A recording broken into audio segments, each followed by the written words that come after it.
Jadi saya nak cerita tentang orang yang berantak adik-beradik. Dulu ada seorang lelaki, dia nak pergi buat haji. Bila nak pergi buat haji, dia bawa duit bersama dia 1,000 dinar emas. 1,000 dinar emas ni, 1 dinar sekarang ni 1,250. Ui, banyak berjuta. Jadi bila dia bawa juta, jadi dia tak tahu nak simpan mana. Dia pergi rumah kawan baik dia yang daripada dulu terkenal sebagai orang yang amanah, jujur, nikah baik lah. Dia pergi rumah kawan dia, Assalamualaikum. Waalaikumsalam. Sahabat lama, peluk. Aku nak pergi buat haji. Kawan dia kata, Masya Allah, tetamu Allah, apa yang aku boleh khidmat untuk kamu? Aku nak simpan set duit aku 1,000 dinar ni, boleh tak?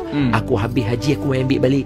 Jadi simpanlah. Dia kata, engkau kenal aku daripada dulu, aku seorang yang amanah, aku akan jaga harta yang elok. Habis selesai kerja haji, dia main rumah tu.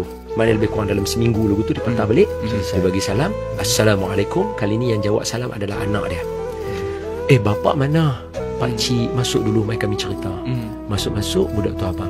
Pakcik, bapak meninggal dunia dah. Allahu Akbar. Sekarang duit nak cari tak mana? Jadi dia teringat tu duit dia. Jadi dia kata, ini pakcik nak tanya, ada tak bapak cakap nama pakcik ataupun barang pakcik yang bapak simpan? Pakcik, bapak meninggal terkejut, kami pun tak tahu. Tak ada benda apa dia pesan kat kami. Dia patah balik ke Mekah. Dia pergi jumpa ulama. Ulama kata macam ni, malam ni, tengah malam, pergi ke Telaga Zamzam. Sebutkan nama kawan kamu.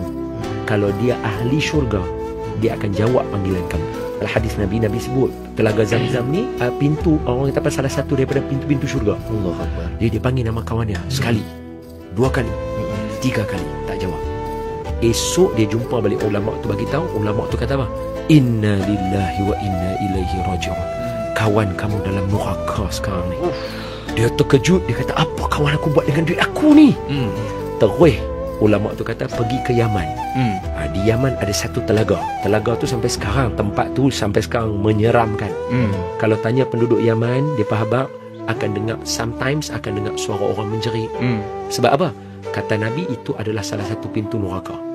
Nama tempat tu apa? Telaga Barahut. Dia pergi kat sana, dia panggil nama kawan dia sekali. Kawan dia jawab. Dia terkejut. Maknanya betul kawan dia dalam neraka.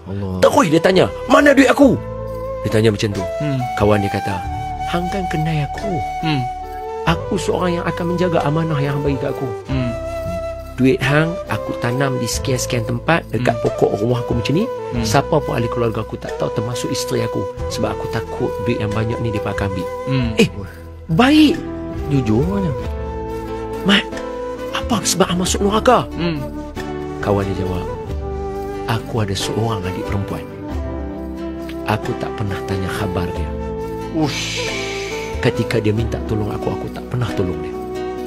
Dan aku tidak pernah mendoakan kepada dia. Ketika 3 soalan ni ditanya ke aku dalam kubur, aku tak boleh jawab. Allah tahu aku masuk neraka. Sebab tu adik-beradik ni jalinan dia sampai ke syurga. Jangan putus silaturahim. Sebab Nabi sebut dalam hadis, la yadkhulul jannata qati'un. Tak akan masuk syurga siapa putus silaturahim. Jangan putus silaturahim. Jangan takut. Nabi Yusuf pun bergaduh adik-beradik. Nabi tu bergaduh adik-beradik, tapi dia pas settlekan, eratkan balik hubungan. InsyaAllah, jangan takut. Keluarga ni macam itulah, cari-cari bulu ayam, lama-lama sambung. Biasa. Jangan ambil hati sangat. Sebab kakak kita tak tahu dia lalu macam mana. Adik kita tak tahu dia lalu macam mana. Saya pun sedih juga. Betul, banyak saya. Janganlah mula. Saya kita punya adik-beradik kita kan. Saya ada adik juga. Betul. Jadi kita tak tahu dia pas sahur, dia pas makan tak semalam. Tak tanya. Dia pas buka puasa, dia pas makan apa. Kita semua makan lagi. So adik-beradik ni kok mana pun dia akan bawa ke syurga. Sebab tu ada surah Tur. Dan orang-orang yang beriman dan ahli keluarga dia semua ikut beriman sama-sama, Allah akan himpunkan mereka dalam syurga sama-sama. Nampak? Adik-beradik mesti bawa sampai ke syurga. Faham?